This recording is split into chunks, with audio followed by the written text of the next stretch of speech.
Só música. Na passarela sempre pura. São 7h05 da manhã. Nós vamos falar de transparência daqui a futebol. E você não joga no Legislativo de Uruçanga. O show do rádio está só começando. A decisão, classificação, ela ali foi espetacular.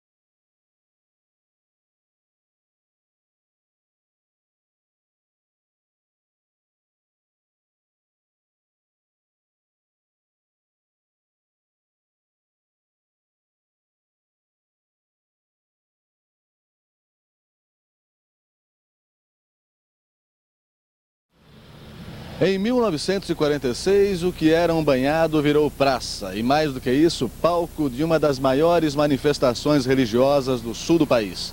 Mais de 40 mil católicos dos estados de Santa Catarina e do Rio Grande do Sul participaram do Congresso Eucarístico, realizado na última semana de dezembro daquele ano.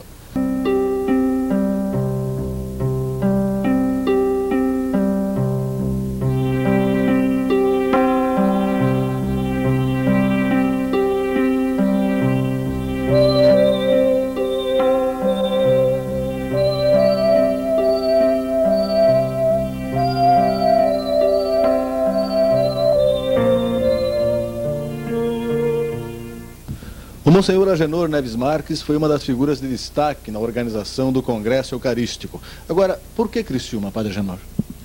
Porque Criciúma era uma cidade em evidência na época.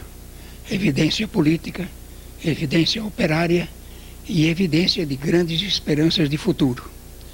E como em Criciúma estava ameaçando um grande barulho por causa da presença de políticos, sobretudo dos comunistas, Criciúma foi escolhida por isso. O Congresso Eucarístico foi a maior manifestação de fé que eu assisti na minha vida. Muita gente de fora, inclusive. Muita gente. De tudo que era canto? Toda da redondeza toda, né? Então eu lembro que vieram muitos religiosos do Rio Grande, bispos, né? Isso aí eu lembro bem. E muitas pessoas também, acho que das redondezas daí, né? Da Serra, talvez, aí, né? E é isso. Esse pessoal ficava por onde aqui? Onde é que se abrigava esse pessoal?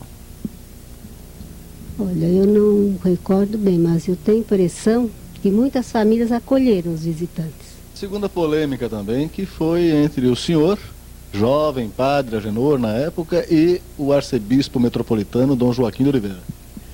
Porque naquele tempo, como hoje ainda, eu sempre procuro gente disposta na sociedade, gente que dá tudo por ela. Naquele tempo, com mais facilidade ainda, porque era um padre novinho, poucos brasileiros eram padres, um padrezinho com cara de italiano, com cara de alemão, que eu tenho esses dois sangues, crespinho, arrumadinho, de capa romana, batina sempre engomada, eu atraí uma porção de mulheres para perto de mim, ainda com a vantagem de serem elas as filhas dos grandes de Criciúma, dos donos de Criciúma, dos empresários de Criciúma. O arcebispo, que não sabia disso, que estas eram as filhas dos financiadores do Congresso, achou meio esquisito o padre rodeado de moças. E, muito bem intencionado até, para salvar o padre, acachaparam com ele, mandaram soltar o comando do Congresso e entregar para outro padre. E foi isso que aconteceu. O bispo decidiu prender o padre Agenor. Prendeu o padre Agenor, ele não disse para ti. Por quê? Ficou com ciúme porque o padre Agenor falava bem. E ele prendeu. E nós achamos ruim as guardas de honra. Porque nós, todas de uniforme, e para cá e para lá, com o bispo, né? Nós achamos desaforo. Então, quando foi o dia que o bispo ia se despedir, tudo, nós pegamos, fomos lá, soltamos. Vocês soltaram o padre Agenor? O padre Agenor. Ele botou uma túnica preta, tão linda, que aquilo avoava. Avoava. E quando ele apareceu lá, o bispo ficou desarmado. E ele então começou a palestra dele. E fez um discurso que foi a maior do mundo. Como eu preparei bem o discurso, eu fiz o discurso.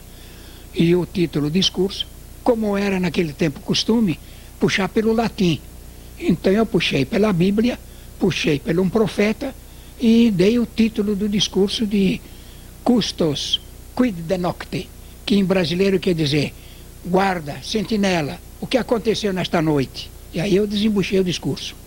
Agora, o encerramento, e esse seu discurso, inclusive, foi diante do monumento, na Praça Nereu Ramos? Foi na Praça do Congresso, foi na Praça Nereu Ramos, porque lá tinha sido erguido o monumento. E ao pé deste monumento foi que eu fiz esse discurso.